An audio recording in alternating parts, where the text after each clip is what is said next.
പാലക്കാട് ജനം വിധി എഴുതി തുടങ്ങി. വൈകിട്ട് 6 വരെയാണ് വോട്ടെടുപ്പ്. 10 സ്ഥാനാർത്ഥികൾ ജനവിധി തേടി മത്സര രംഗത്തുണ്ട്. 184 ബൂത്തുകളിലായി 1,94,706 വോട്ടർമാരാണ് ഇന്ന് സമ്മതിദാനാവകാശം രേഖപ്പെടുത്തുക.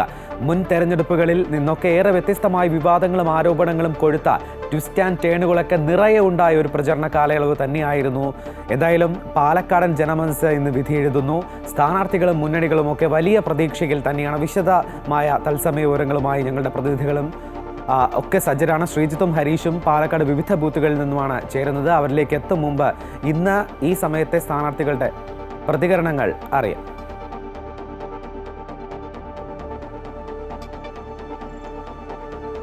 ശ്രീജിത്ത് ചേരുന്നു വിശദാംശങ്ങളുമായി. ശ്രീജിത്ത് ഇവിടെ സൂചിപ്പിച്ച പോലെ ഈ കള്ളപ്പണ വിവാദമുണ്ട്, ഒപ്പം ട്രോളി വിവാദം, അങ്ങനെ വലിയ ആടിയുലഞ്ഞ ഒരു പാലക്കാടൻ പ്രചാരണമായിരുന്നു നമ്മൾ കണ്ടത്. മുന്നണികളൊക്കെ വലിയ പ്രതീക്ഷയിൽ തന്നെയാണുള്ളത്.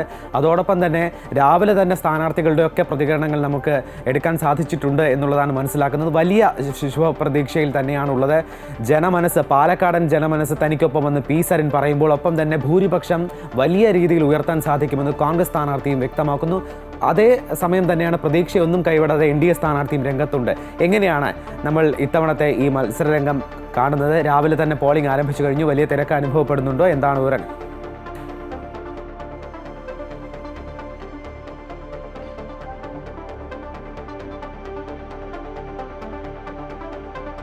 നന്ദു, എന്തായാലും വിവാദങ്ങൾ തൽക്കാലം നമുക്ക് മാറ്റിവെച്ച് ജനങ്ങൾ വിധി എഴുതുന്ന കാഴ്ചയിലേക്ക് നമുക്ക് കാണാം. അതായത് നല്ല തിരക്ക് രാവിലെ അനുഭവപ്പെടുന്നുണ്ട്.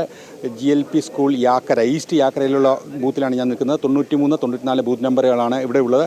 ഇതിന് തൊട്ടടുത്ത ക്ഷേത്രം മണപ്പുള്ളിക്കാവ് ക്ഷേത്രത്തിൽ എത്തിയാണ് രാവിലെ രണ്ടുപേരും, കോൺഗ്രസ് സ്ഥാനാർത്ഥിയും ഒപ്പം രാഹുൽ മാങ്കൂട്ടത്തിൽ ഒപ്പം ഇടതുപക്ഷ സ്ഥാനാർത്ഥി പി സരിനും ദർശനം നടത്തിയ ശേഷമാണ് ശുഭപ്രതീക്ഷകൾ ഇരുവരും ഒരേപോലെ പങ്കുവെക്കുകയും വിവാദങ്ങൾ ഉൾപ്പെടെ വളരെ വിശദമായി പ്രതികരിക്കുകയും ചെയ്ത് നമുക്ക് അവരുടെ വാക്കുകളിലേക്ക് ഇത് കഴിഞ്ഞ് പോകാം. പക്ഷേ നമുക്ക് ആദ്യം കാണാൻ സാധിക്കുന്നത് ഈ നീണ്ട നിരയാണ്. പ്രായമുള്ളവരും ചെറുപ്പക്കാരുമായി, പ്രത്യേകിച്ച് പ്രായമുള്ളവരൊക്കെ വളരെ സജീവമായി തന്നെ വോട്ടെടുപ്പിൽ പങ്കാളികളാകുന്ന ഒരു കാഴ്ച നമുക്ക് ഈ പുലർച്ചെ തന്നെ കാണാൻ സാധിക്കുന്നു എന്നുള്ളതാണ്. ഞങ്ങൾ 6 മണിക്ക് ഇവിടെ എത്തിയപ്പോൾ തന്നെ ഇവിടെ ആളുകൾ എത്തിയിരുന്നു. അത്രയ്ക്ക് സജീവമായി ഈ വോട്ടെടുപ്പിൽ പങ്കാളികളാകുക എന്നുള്ളത് ഒരു വ്യത്യസ്തമായ കാഴ്ചയാണ്. സാധാരണ നഗരപ്രദേശങ്ങളിൽ കാണാനാവാത്ത, എന്നാൽ ഗ്രാമപ്രദേശങ്ങളിൽ ഇതൊരു തുടക്കം വന്ന് വോട്ട് ചെയ്യാൻ വേണ്ടി വരുന്നവരാണ്. ഒരുപക്ഷെ ഇത് അവരുടെ ഒരു ശീലത്തിൻ്റെ ഭാഗം കൂടി ആയിരിക്കാം. എന്തായാലും വളരെ നീണ്ട ഒരു നിര നമുക്ക് ഇവിടെ കാണാൻ സാധിക്കുന്നുണ്ട്. എന്തായാലും വോട്ടർമാർ വളരെ ആവേശത്തിലാണ്. രാവിലെ തന്നെ വോട്ട് ചെയ്യുന്നൊരു ശീലമാണ്. സ്ഥിരം വോട്ടിന് രാവിലെ തന്നെ വന്ന് 7 മണിക്ക് അല്ല, എല്ലാ പ്രാവശ്യം ഇങ്ങനെ നേരത്തെ വരാറുണ്ട്. പക്ഷേ വളരെ സജീവമായിട്ട് ആളുകൾ വോട്ട് ചെയ്യാൻ ഇത്തവണ രംഗത്ത്. ഇതാണ് ഇവിടുത്തെ ഒരു പൊതു ട്രെൻഡ്. എങ്ങനെയാണോ? അതെങ്ങനെയാണ്? അതെ. എങ്ങനെയാണ് തിരഞ്ഞെടുപ്പിനെ കാണുന്നത്? വളരെ ഇത്തവണത്തെ കുറച്ച് കടുത്ത, വളരെ ക്ലോസ് ആയിട്ടുള്ള കണ്ടസ്റ്റാണ്. നല്ലൊരു ടേൺ ഔട്ട് ഉണ്ടാവും എന്ന് വിചാരിക്കുന്നു. അതുകൊണ്ട് തന്നെ നേരത്തെ തന്നെ വന്നു.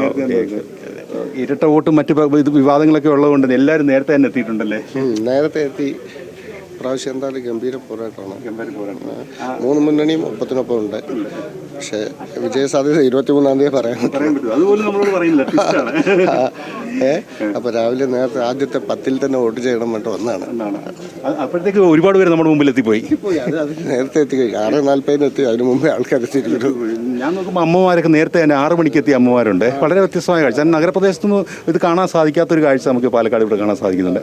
നഗരത്തിൻ്റെ ഭാഗം തന്നെയാണെങ്കിലും മറ്റ് ജില്ലകളിൽ രാവിലെ എത്തിയല്ലേ? രാവിലെ എത്തി. ഞാൻ മണപ്പുള്ളിക്കാവിലൊക്കെ തൊഴുതു. ഇനിയിപ്പോൾ ആർക്കെങ്കിലും ഒരാൾക്ക് വോട്ട് ചെയ്യണമല്ലോ. ഒരാൾക്ക് വോട്ട് ചെയ്യാൻ പറ്റത്തുള്ളൂ. ഒറ്റയാളൊക്കെ വോട്ട് ചെയ്യാവുള്ളൂ. നമ്മുടെ അവകാശമാണല്ലോ. ഞാനിന്ന് ശബരിമല പോകേണ്ടതായിരുന്നു. ഞാൻ 31-ാം തീയതി പോയിട്ട് വന്നു. എല്ലാ കൊല്ലവും ശബരിമലയ്ക്കാണ് ഞാൻ പിറന്നാൾ ദിവസം പോവുക. ഇപ്രാവശ്യം ഈ വോട്ടുകാരന് ആർക്കെങ്കിലും ഒരു വോട്ട് ചെയ്യണം. ശബരിമലയ്ക്ക് പോകുമ്പോൾ 141 റുപ്യ വാങ്ങി, അർദ്ധരാത്രി തിരിച്ച് വരുമ്പോൾ 181 വാങ്ങി. ഇതാണ് നമ്മുടെ ആൾക്കാർ. അപ്പോൾ എന്തായാലും സമ്മതിദാനാവകാശം വളരെ ബോധപൂർവ്വം വിനിയോഗിക്കും. കാരണം അത്രയും പക്വതയുള്ള ഒരു വോട്ടറാണ്. എൻ്റെ അവകാശം ഞാൻ നിറവേറ്റാൻ വേണ്ടി ഇവിടെ വന്നതാണ്. തീർച്ചയായും നല്ല ഒരു ഞാൻ ആർക്കും വോട്ട് ചെയ്യില്ല. എന്തായാലും വളരെ സജീവമായി തന്നെ വോട്ടെടുപ്പിൽ പങ്കെടുക്കുന്ന ഒരു ജനതയെ നമുക്ക് കാണാൻ സാധിക്കുന്നു. രാവിലെ തന്നെ എല്ലാവരും എത്തിയിട്ടുണ്ട്. എങ്ങനെ പൊതുവെ നല്ല രീതിയിൽ പ്രതികരിക്കുന്നുണ്ടല്ലേ ആൾക്കാർ? അതെ, കാലത്ത് തന്നെ ക്യൂ ഉണ്ട്. മികച്ച പോളിംഗ് ഉണ്ടാവുന്നൊരു പ്രതീക്ഷയുണ്ട്.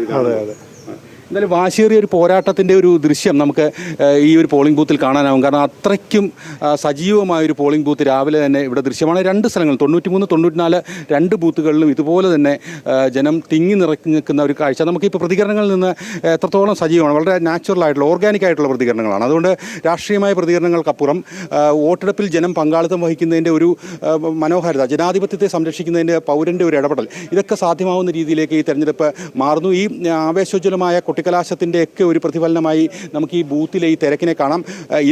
ഈ ട്രെൻഡ് തുടരുമോ എന്ന് നമുക്ക് ഈ ഘട്ടത്തിൽ പറയാൻ കഴിയില്ല. പക്ഷേ ഈ ബൂത്തിൽ, ഞാൻ നിൽക്കുന്ന ബൂത്തിലെ ഒരു ട്രെൻഡ് വെച്ച് നോക്കുമ്പോൾ വളരെ സജീവമായ രീതിയിൽ ജനപങ്കാളിത്തം ഉണ്ടാകുന്ന ഒരു തെരഞ്ഞെടുപ്പായി ഇതിനെ നമുക്ക് തുടക്കത്തിൽ കാണാൻ കഴിയും. എൻ്റെ ലക്ഷണം അങ്ങനെയാണ്. ഇത് തുടരുമോ എന്നുള്ള കാര്യവും മറ്റ് ബൂത്തുകളിലെ ഒരു ട്രെൻഡുമൊക്കെ അല്പസമയത്തിന് ശേഷം മാത്രമേ നമുക്ക് വ്യക്തമാവും. പക്ഷേ നന്ദു, ഒരു കാര്യം പറയാനാവുന്ന, ഇളക്കി മറിച്ചുള്ള പ്രചരണത്തിൻ്റെ ഒരു പ്രതിഫലനം നമുക്കിവിടെ കാണാൻ സാധിച്ചു എന്നുള്ളതാണ്.